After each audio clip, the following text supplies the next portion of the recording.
তুলা রাশি জুন মাসটা কেমন যাবে? তুলা রাশির মানুষ জুন মাসে কেমন ফল পাবেন? আজকে তুলা রাশির মানুষের বিষয়ে আমি বেশ কিছু কথা বলবো, যেগুলো আপনারা এই জুন মাসেই কিন্তু দেখতে পাবেন। তুলা রাশি হচ্ছে কালপুরুষের সপ্তম রাশি এবং এই রাশির অধিপতি কিন্তু শুক্রদেব। বর্তমানে আপনার রাশির অধিপতি অষ্টম স্থানে বসে আছে আপনার রাশির সাপেক্ষে, অর্থাৎ বৃষ রাশিতে। এবং বৃষ রাশির অধিপতিও কিন্তু শুক্র, তুলা রাশির অধিপতিও কিন্তু শুক্র, কিন্তু আপনার রাশির অধিপতি বর্তমানে অষ্টমে বসে আছে। এই অষ্টম স্থানে বসে আছে রবি, বুধ এবং দেবগুরু বৃহস্পতি। এবং আপনার রাশির দ্বাদশ স্থানে কেতু বসে আছে। ষষ্ঠ স্থানে বসে আছে মঙ্গল এবং রাহু। এবং আপনার রাশির পঞ্চমে বসে আছে শনি মহারাজ। তো পঞ্চম স্থানে পঞ্চম যে ঘরটা, এটা কিন্তু অত্যন্ত ভাইটাল একটা ঘর। এই পঞ্চম ঘর থেকে যেমন আমরা আমাদের ভালোবাসাটা দেখি, আমরা আমাদের সন্তানের জায়গা দেখি, এবং কর্মে আমাদের কতটা প্রাপ্তি হবে, অর্থাৎ প্রাপ্তি যোগটাও কিন্তু বিচার্য বিষয় এই পঞ্চম ঘর। তো দেখুন, আপনার রাশির পঞ্চমে শনি মহারাজ থাকার কারণে বর্তমানে তুলা রাশির মানুষদের কিন্তু ভালোবাসাতে খুব একটা অসুবিধা হবে না। তদ্রূপভাবে যাদের বাচ্চা কাচ্চা নিয়ে সমস্যা বা সন্তানের কোনো সমস্যা আছে, তাদের কিন্তু একটু চেষ্টা এই সময় করতে পারেন। কারণ দেখুন, পঞ্চমে শনি থাকলে কি হয়, আমাদের একটু ধীরে চলো নীতি নিতে হয়। তাড়াতাড়ি কোনো কাজ করলে আপনি সফলতা নাও পেতে পারেন। অর্থাৎ আপনাকে ধৈর্য ধরতে হবে, আপনাকে বিশ্বাস রাখতে হবে, তবে গিয়ে আলটিমেটলি আপনি কিন্তু সফলতা পাবেন। কারণ শনি কিন্তু যেহেতু কর্মের গ্রহ, আমাদের কর্মটাকেই কিন্তু বেশি করে ইন্ডিকেট করে। তাই স্বাভাবিকভাবে এই সময় আপনাকে একটু ধৈর্য যেমন ধরতে হবে, ঠিক তেমনি কর্মের প্রতি বিশ্বাস রাখতে হবে। অর্থাৎ আপনি যদি কোনো কিছু না করেন, সেই ক্ষেত্রে কিন্তু সমস্যা তৈরি হবে। তো এই ক্ষেত্রে আমি বলবো যে সন্তানের জায়গায় খুব বেশি নেগেটিভিটি আসবে না। সন্তানের জায়গায় আপনি পজিটিভ থাকতে পারেন, আপনার ভালোবাসার জায়গাতেও পজিটিভ থাকতে পারেন। যদি সম্পর্ক ভেঙেও যায়, তবে সেই সম্পর্ক কিন্তু আবার ফিরেও আসবে, এইটুকু বলতে পারি। আপনার রাশির ষষ্ঠে রাহু বসে আছে মঙ্গলকে নিয়ে। তুলা রাশির দ্বিতীয় পতি এবং সপ্তম পতি কিন্তু মঙ্গল। এই মঙ্গল আপনার বর্তমানে দ্বিতীয় পতি এবং সপ্তম পতি যে ষষ্ঠে বসে আছে রাহু যুক্ত হয়ে।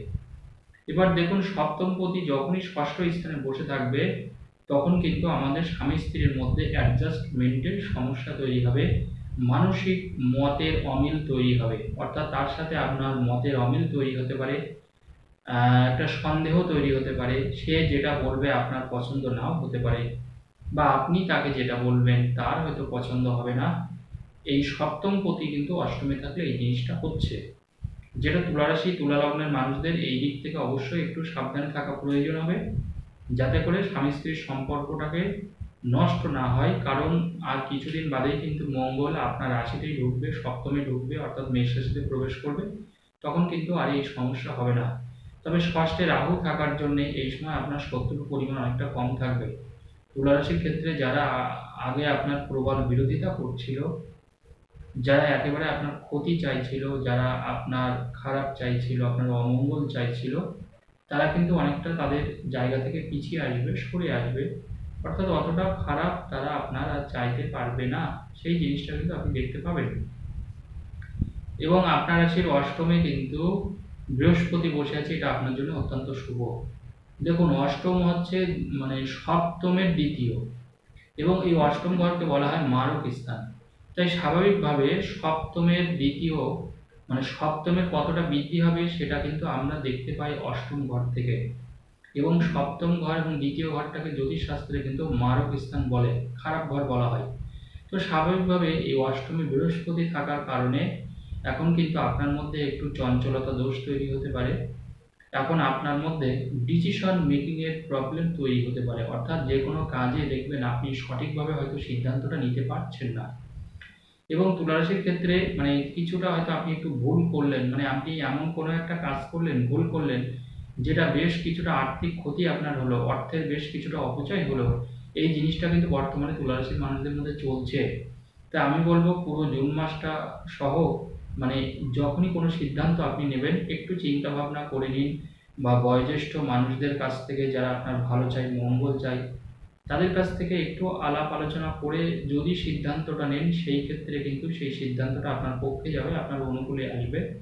নচেৎ কিন্তু আপনি কোনোভাবে আর্থিক ক্ষতি হয়ে যেতে পারে আপনার, কারণ অষ্টমী বৃহস্পতি আর্থিক ক্ষতি হয় এবং আমরা সিদ্ধান্ত নিতে ভুল করি, এবং যার ফলস্বরূপ হচ্ছে আমরা আর্থিক ক্ষতির সম্মুখীন হই।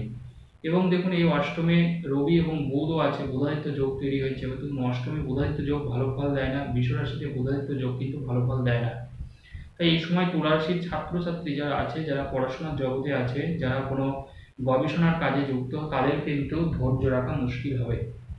অর্থাৎ কাজ করতে করতে মনে হবে যে না, এটা আমি ছেড়ে দিই, বা এই কাজটা আমার আর করতে ইচ্ছা করছে না শেষ পর্যন্ত। কাজের প্রতি একটা ল্যাক অফ এনার্জি, বা কাজের প্রতি সেই ডেডিকেশনটা আপনি নাও হতে পারে, বা কিছুটা সফলতা পেতে হয়তো আপনার দেরি হতে পারে। কারণ পঞ্চমে শনি মহারাজ আছে, আমি শুরুতেই বলেছি আপনাদের, পঞ্চমে শনি থাকলে কি হয়, পঞ্চম ভাব তো দেখুন আমাদের সফলতার ঘর। তো শনি মানে হচ্ছে আমাদের দেরি করিয়ে দেয়, অর্থাৎ সফলতা আসবে। যারা ধৈর্য ধরে থাকবেন, তুলা রাশির ক্ষেত্রে আমার একটাই সাজেশন থাকবে, যারা ধৈর্য ধরতে পারবেন, যারা কর্মের প্রতি অন্ধভাবে বিশ্বাস রাখতে পারবেন, কাজ করতে পারবেন, তারাই একমাত্র সফলতার স্বাদ পাবেন। নতুবা তুলা রাশি তুলা লগ্নের মানুষের ক্ষেত্রে কিন্তু একটা হঠকারিতা ব্যাপার দেখা যাচ্ছে। এই হঠকারিতা ব্যাপারের জন্য আপনার কর্ম বলুন, কাজকর্ম বলুন, পেশাদারী জীবন বলুন, সেই ক্ষেত্রে কিন্তু সমস্যা তৈরি হতে পারে। যারা পেশাদারির সাথে কোনো কিছু করছেন বা কর্মের জগতের সাথে যুক্ত আছেন, অর্থাৎ আপনার দশমপতি দেখুন চন্দ্র, তো যারা বিশেষ করে কোনো পেশার সাথে যুক্ত, যারা কোনো কাজের সাথে যুক্ত পার্টিকুলার, আমি বলবো কোনো মাথা গরম করা যাবে না এই সময়, এবং ধৈর্যের সাথে কাজ করতে হবে।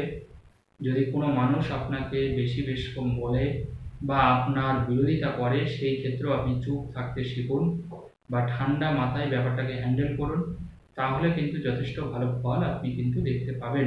তুলা রাশির ক্ষেত্রে এটাই বিচার্য। আর একটা কথা আপনাদের বলবো, শেষ কথা, সেটা হচ্ছে আপনার রাশির দ্বাদশে কিন্তু কেতু। দ্বাদশ স্থানে কেতু থাকলে মনে রাখবেন, যে জিনিসটা আমাদের হয়, অপরিচিত ব্যক্তির থেকে আমাদের বেশি ক্ষতির আশঙ্কা থাকে, যাকে আমরা চিনি না জানি না, সেরকম মানুষকে যদি আপনি ভরসা করেন, বিশ্বাস করেন, তাহলে সেই ক্ষেত্রে কিন্তু আপনি কোনো ক্ষতির সম্মুখীন হতে পারেন। অজেনা মানুষ যদি কিছু খেতে দেয়, সেই ক্ষেত্রে না খাওয়াটাই ভালো হবে আমার মতে। আর এই সময় বেশ কিছু খরচও আপনার হয়ে যাবে এই কেতু থাকার জন্যে, যেটা হয়তো আপনি আশা করেননি। টাকা জমানোটা কিন্তু একটু চাপের হয়ে যাবে, অর্থাৎ টাকা আসবে, জমবে কম, ব্যয় হবে বেশি। কারণ দেখুন, একটা দিকে আপনার ভালো আছে, কারণ আপনার ধনস্থানে কিন্তু বৃহস্পতি পূর্ণ সপ্তম দৃষ্টি রয়েছে, অর্থাৎ বৃশ্চিক রাশির উপরে বৃহস্পতির দৃষ্টি থাকার জন্য সেই ক্ষেত্রে কিন্তু আপনি অর্থ সঞ্চয় করতে পারবেন, সাথে সাথে আপনার ব্যয়টাও কিন্তু হবে। ধন্যবাদ, আজকের আলোচনা এই পর্যন্ত।